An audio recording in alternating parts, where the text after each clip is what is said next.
We are truly destined for greatness. Greetings to one and all.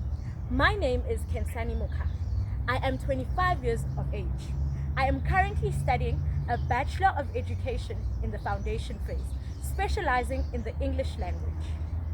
My name is Asan Demshongo. I'm studying a Bachelor in Education in the Senior and FET phase, and I specialize in English and Geography. My name is Zama Bombele. I am currently doing my Bachelor of Education in the Senior and FET phase. My specializations are History and English. My name is Mandi Samputo. I am 20 years old and I'm studying the Bachelor of Education in History and English. The constructivist theory is the best theory to use in a classroom setup. You might be wondering why. We believe it is the best because the teacher assumes the role of a facilitator, with the learners equally engaging in the construction of content knowledge. This is done through learning styles such as group work, class discussions, amongst others. Our definition of an ethical teacher is one that is able to portray good qualities of a teacher. However, much like everything in life, where there's good, there will be bad. These are the bad qualities of a teacher. A person who is arrogant and self-centered. A person who is unempathetic and is not willing to listen. A person who is impatient and lacks passion for their career. A person who lacks time management and a bad communicator.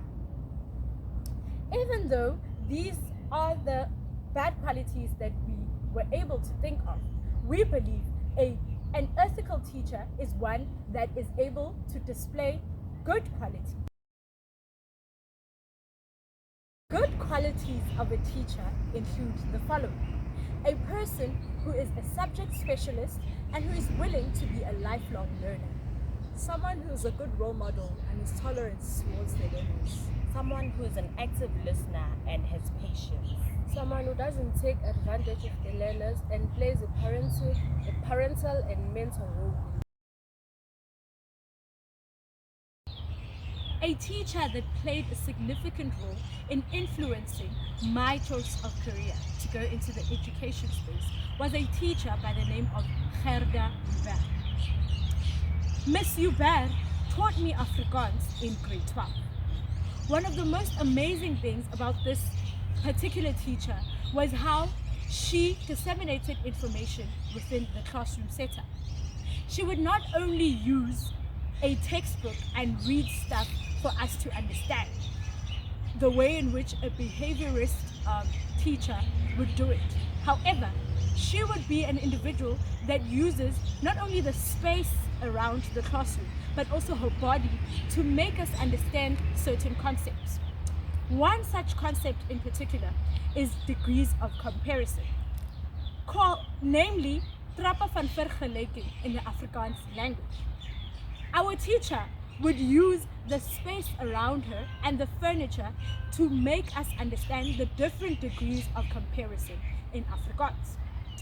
For the first degree of comparison, known in Afrikaans as the stellende trap, she would stand on the floor and tell us each time when an exam question or a test question asks for us to identify whether a sentence is in the stellende trap or not, we should imagine her standing on the floor. For the vergrootende trap, which is the second degree of comparison, she would climb on a chair. This was very effective in making sure that not only auditory learners are able to take in the information, but visual learners are also able to understand the concepts adequately. She would then also repeat the fact that each time when a question seeks for us to identify the vergrootende trap, we should imagine her standing on a chair. For the third degree of comparison, she would climb on a table. Strange as this was, it was very effective because each time when you would identify a question that seeks you to identify the oortreffende trap within a sentence, you would just imagine Miss Huford on top of a table. I truly believe this was a very effective way of sharing information about trappe van vergelijking and ensuring that the information is not something that we hear and actually flies off at that given moment, but it is content that sticks in our minds in a visual and in an auditory sense. I am very grateful for her contribution towards my journey to teaching. What is a worldview? A worldview is one's philosophy about life. This is how one views the world. A worldview is influenced by a number of factors, which may include religious factors, societal factors, and scientific factors. Religious factors refer to one's religious beliefs. For example, a Christian will lead a life that is stipulated in the Bible. Societal factors refer to how one leads their life, heavily influenced by the society they come from and also the community they reside in. Scientific factors refer to an individual having to scientifically prove something before they adopt it.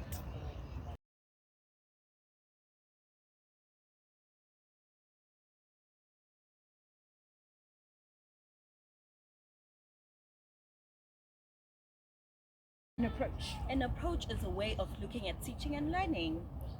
Since each individual holds their own personal worldview, this plays a heavy influence on how they look or assess the teaching and learning process. For example, an individual who has a religious worldview might not be able to adequately teach certain topics that might appear in the curriculum. One such topic is the theory of evolution. A religious individual obviously believes all of creation was created by God and God alone, which the theory of evolution refutes. My name is Nomfundo Mhlongo, specializing in dramatic art, creative art, and life orientation, doing Bachelor of Education. On our journey of becoming a teacher and our belief being shaped by our experiences, teachers' responsibility is to inspire, motivate students to reach full potential. They should make teaching to be student-centered by allowing students to do their own work and for them to act as facilitators and use the discursive approach. Play as role models, demonstrating positive behaviors and attitude. We believe teachers should collaborate with colleagues and parents. They should have effective communication and give feedback early about They should give feedback to parents about their children in school. It's our belief that teaching isn't just a job, but it's more of a calling. It requires full dedication and time.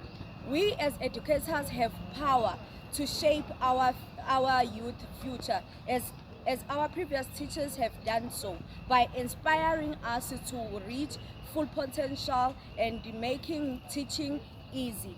Thank you.